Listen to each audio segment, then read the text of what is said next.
pour une nouvelle vidéo de news avec deux invités spéciaux. Hugo et Antonin. Bonjour. Vous les connaissez sûrement, certains d'entre vous doivent sûrement les fréquenter.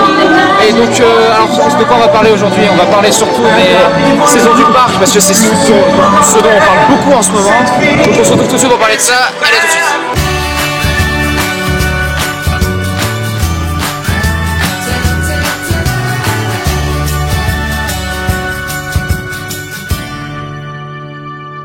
On se retrouve devant les fontaines de Discoveryland et Hyperspace parce que, ouais, et on soit Hyperspace, l'attraction des 25 ans, voilà.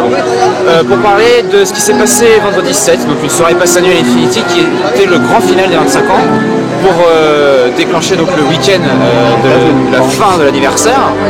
Et d'ailleurs vous pouvez entendre en ce moment d'ailleurs un des derniers shows. Alors qu'est-ce qui s'est passé à cette soirée? Déjà c'était une soirée, on va parler niveau organisation, qui était déjà à mon goût mieux organisée que les autres. Que ce soit pour les personnages rencontres, ou même à l'entrée par exemple, ils nous ont donné les programmes et le meet directement au lieu de distribuer dans la queue. Donc c'était mieux organisé à ce niveau-là, les personnages on savait vraiment, il y avait un panneau avec les horaires, quand un personnage était en pause c'était un autre personnage qui venait le remplacer, il n'y avait pas de pause sans personnage, donc ça c'était vraiment bien à ce niveau-là. Niveau animation c'était pas la folie, mais il y avait quand même des trucs assez sympas. Il y a eu les tricycles qui ont fait un grand retour sur leur tenue des 25 ans. Il y a eu 4 petites parades, chacune symbolisant un land avec 5 personnages, ou 3 pour Main Street par exemple. Donc ça c'était sympa, c'était pas exceptionnel mais c'était sympa quand même. Les personnages ils avaient donc bien leur tenue du 12 avril, donc turquoise et rose, donc ça c'était très intéressant. En plus il y avait les personnages de la Reine des Neiges, des Aristochats et de Cusco. Et grosse surprise, Rocky Roller Coaster, qui à mon goût était un des meilleurs trucs de la soirée, parce que franchement c'était juste excellent. Et alors pourquoi? Alors déjà, les lumières de la catapulte étaient bleues, donc on ne savait pas trop à quoi s'attendre, on pensait que ça allait être Happy Anniversary, la musique, des choses comme ça. Au final c'est la musique de la parade, donc la musique de la parade elle envoie un peu quand même. Et donc elle était super bien synchronisée avec le ride de Rocky Roller Coaster et franchement c'était vraiment excellent. Les lumières à l'intérieur c'était disco. Alors on voyait tout le rail hein, mais on s'en foutait quoi, c'était vraiment excellent. Donc vraiment excellent ce coup là. Et on m'a informé, je l'ai pas fait, mais on m'a informé que Crush Coaster aussi avait la musique de la parade dans les tortues, donc ça c'est dommage qu'on ait loupé. Mais c'était vraiment intéressant à faire. Ensuite autre chose, il y a eu un petit flash mob assez sympathique, vous pouvez apprendre la choré avec les danseurs, ensuite la répéter, ça c'était assez sympathique, ma mère l'a fait, elle pourra peut-être vous en parler. Ensuite il y avait les deux ambassadeurs qui étaient présents, qui faisaient toutes les demi-heures des petits moments spéciaux en vidéo avec les meilleurs moments des 25 ans, bon ça c'était sympa, voilà une sorte de petit hommage aux 25 ans. Sinon à part ça, les musiques d'ambiance, c'était les musiques qui ont vraiment marqué le 25e anniversaire. Il y avait la Forêt de l'Enchantement, Mickey le Magicien, musique de la valse, des choses comme ça, musique de Pierre des Princesses aussi. Donc beaucoup d'émotions pendant cette soirée qui s'est finie magnifiquement bien. Ça s'est fini avec un défilé comme un peu le 12 avril sur les tricycles, il y avait les personnages donc, classiques, Mickey, Minnie, tout ça, en retenue du 12 avril. La Fée Clochette a fait une apparition très rapide sur la scène. Des projections sur la tour de la terreur, bleu avec le logo de 25, plus les personnages qu'on avait vus pendant la soirée, en rencontre ou en non-rencontre. Antonin et Hugo, vous en parlez aussi. Et ça s'est fini avec donc la musique du 12 avril, les danseurs et les personnages sur scène, avec un feu d'artifice, avec les projections derrière sur la tour de la terreur, donc c'était assez beau. Beaucoup de larmes de la part des fans qui étaient autour de... Je n'ai pas pleuré personnellement, mais j'ai vu beaucoup de larmes des fans qui étaient autour de nous. C'est vrai que c'était très, très émouvant et c'était une magnifique fin pour cet anniversaire. Donc comme je vous disais aujourd'hui, c'est au moment où je filme, c'est le tout dernier jour du 25e anniversaire pour les célébrations, que ce soit les décorations ou les spectacles sur la scène du château. Donc Mickey présente les anniversaires, la valse des princesses que vous retrouverez bientôt sur notre chaîne, les toutes dernières. Bien sûr la parade des Disney Illuminations reste, il y aura peut-être des petits changements pour Illuminations par exemple, mais ça reste. Mais sinon tout le reste c'est fini. Donc c'était le dernier jour, la dernière chance, beaucoup d'ambiance, beaucoup d'émotions. Donc voilà les 25 ans.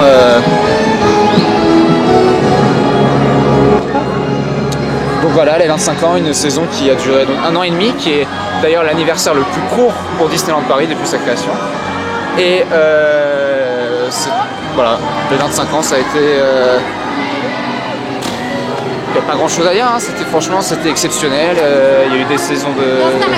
Il y a eu des saisons comme Pirates et Princesses qui ont vraiment tout changé. Que ce soit au niveau des décos, des spectacles, tout. Les 25 ans, ça a été incroyable. À mes yeux, franchement, je trouve que c'est certains des plus beaux moments que j'ai vécu au parc. Et du coup, hâte de voir ce qui nous prépare pour la suite, car bientôt c'est Halloween. Et même pour ce qui va arriver, par exemple avec les 30 ans en 2022, on a le temps d'ici là.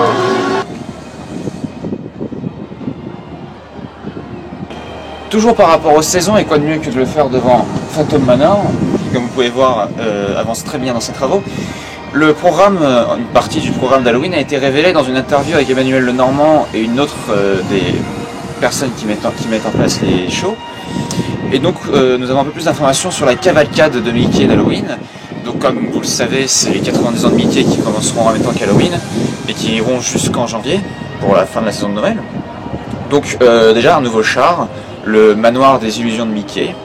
Donc avec sur ce char il y aura 3 Mickey, enfin un Mickey mais qui apparaîtra à 3 endroits différents. Des nouveaux danseurs aussi, donc le char s'inspirera directement de Phantom Manor, dommage qu'il soit fermé pendant la saison d'Halloween. Et donc Mickey sera, on rendra hommage à Mickey sur ce char.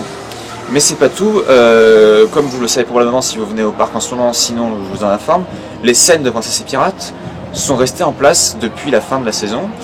Et donc nous savons officiellement maintenant que c'est bien pour Halloween qu'elles sont là, car Halloween aura un show stop, donc un arrêt de parade, pour donc monter sur scène, les personnages s'arrêteront, les chars s'arrêteront, et il y aura bien un spectacle sur les scènes de la route de la parade. Donc est-ce que ce sera juste Central Plaza ou aussi le Castle Stage et Main Street comme ils avaient fait pour Princesse et Pirates, ça on verra bien.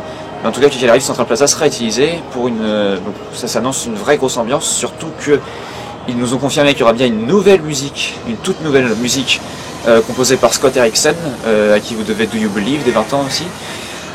Donc country rock, ils ont décrit ça comme ça, donc on a hâte de voir ça, et aussi donc 19 personnages et 83 danseurs.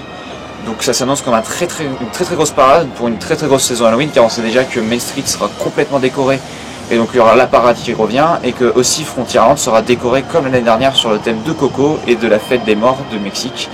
Donc on a hâte de voir la saison Halloween reprendre vraiment une très grosse ampleur, et on a hâte de voir ce qui nous prépare aussi pour la suite, car c'est pas tout pour Halloween, car comme vous le savez, il y a la soirée Halloween le 31 octobre, et ils nous ont révélé un peu plus de ce qu'il va y avoir, donc en plus des spectacles visuels auxquels on est habitué. À Adventureland, ils nous ont préparé une scare zone, donc si vous ne savez pas ce que c'est une zone, tout est dit dans le titre, c'est une zone pour faire peur en gros. Donc sur Adventure Isle, dans les cavernes, sur les pontoons, il y aura des pirates qui seront là pour vous faire peur dans une ambiance assez terrifiante. Ils ont dit que le jeune public et les âmes sensibles devaient peut-être s'abstenir de venir, donc on a hâte de voir ce qu'ils nous préparent quand même en soi. Et en plus de ça, à Discoveryland, nous aurons un DJ, comme sûrement à la soirée du Nouvel An, le DJ qui sera sûrement à Starport, avec Dingo, et jusqu'à 2 h du matin. Et au Videopolis Theater, donc l'année dernière c'était Buzz et les lasers, avec quelqu'un qui manipule les lasers, il y avait Buzz à la fin. Cette année ça ne sera pas Buzz, ça sera les nouveaux héros, donc avec Hiro, toute l'équipe des nouveaux héros, plus pour la première fois à Disneyland Paris Baymax, qui sera sur scène, et donc un spectacle de laser comme l'année dernière. En plus de ça, ils ont annoncé qu'à Frontierland et devant le château, donc sur Central Plaza, il allait y avoir quelques petites surprises. Donc sûrement des événements, des interactions, des petits spectacles. Donc ils ont dit qu'il fallait vraiment rester dans les zones Frontierland et devant le château. Donc ça s'annonce très très gros la soirée Halloween cette année. Donc on aura sûrement la parade et le spectacle sur la scène du château comme d'habitude. Donc on sent que la Halloween cette année reprend vraiment une grosse ampleur. On a vraiment hâte pour Halloween, je pense que vous aussi vous avez hâte si vous allez pouvoir venir, je pense que vous allez vraiment vous éclater, ça s'annonce vraiment très gros comme ambiance, vraiment une belle ambiance festive comme certains Halloween qu'on avait eu avant déjà, voire même plus gros. Donc on a hâte d'y être, en attendant il y a d'autres saisons, enfin saisons, comme je vous ai déjà dit, il y en a une qui s'est terminée dimanche, mais aussi pendant Halloween, donc il va y avoir les 90 ans de Mickey. Donc on se retrouve tout de suite pour parler de ça. Bon alors ça y est, on est sorti, les 25 ans c'est fini. Ce qui va rester, donc la parade Illuminations, c'est tout. Tout ce que vous aviez d'autre des 25 ans c'est fini. Je pense qu'il y en a certains d'entre vous qui ont déjà dû verser des larmes. Mais On a hâte de voir ce que nous prépare donc, le reste de la saison. Donc, je vous ai déjà parlé d'Halloween, de la soirée, on va parler un peu plus des 90 ans de Mickey tout de suite.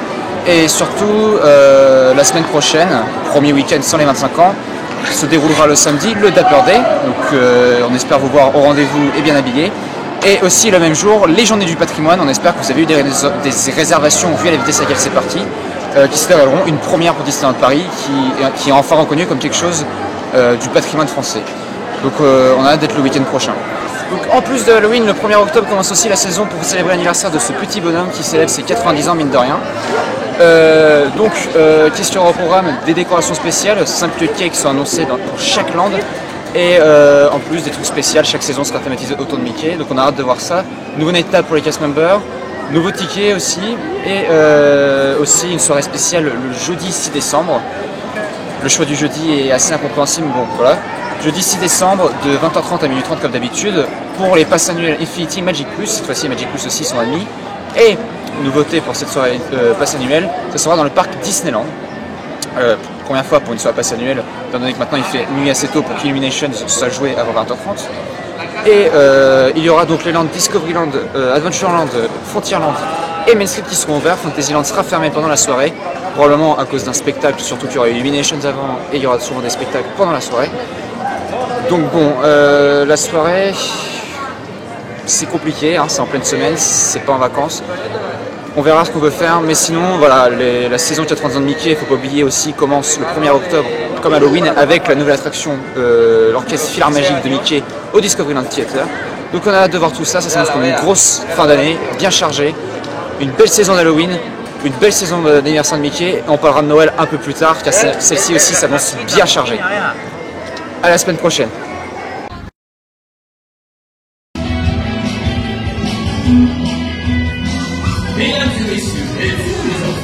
Ladies and gentlemen, boys and girls, today is Tuesday. You know what that means? We're gonna have special guests.